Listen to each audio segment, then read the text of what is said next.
Bismillahirrahmanirrahim. Selamat pagi, Assalamualaikum warahmatullahi wabarakatuh. Pada pagi hari ini saya akan coba mempresentasikan tugas sesi 82 terkait mata kuliah Commerce Auditing Internal Controls dengan tema atau judul kebutuhan dan pentingnya CAAT dalam proses audit. Tapi sebelumnya saya izin untuk mengucapkan terima kasih kepada Ibu dosen, Ibu Rohani Ayu Yunanda, SEI, MSc, PhD, serta rekan-rekan mahasiswa Magister Akuntansi BINUS University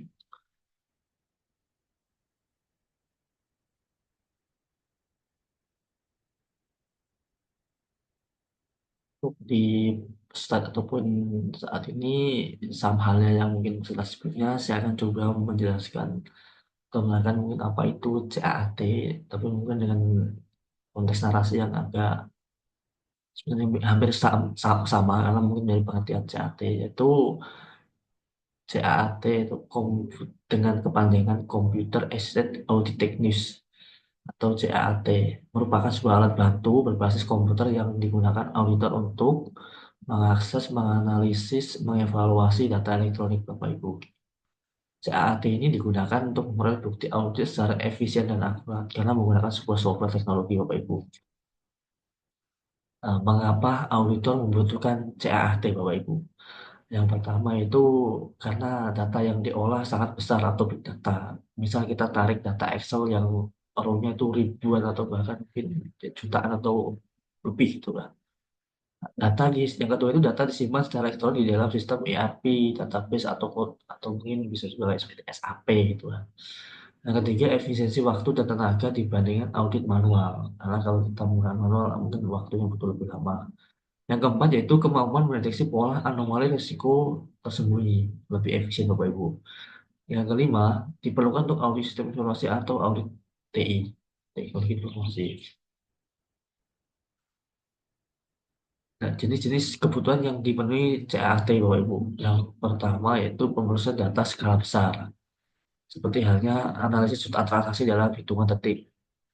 Kedua yaitu pemeriksaan 100% data full population, bukan hanya sampling. Yang ketiga, audit berbasis risiko, seperti halnya fokus pada area risiko tertinggi berdasarkan data yang kita olah tadi. Yang keempat, yaitu deteksi fraud dan error, seperti halnya mengidentifikasi transaksi yang tidak wajar atau duplikasi dalam sebuah tarikan data yang akan kita analisa atau olah.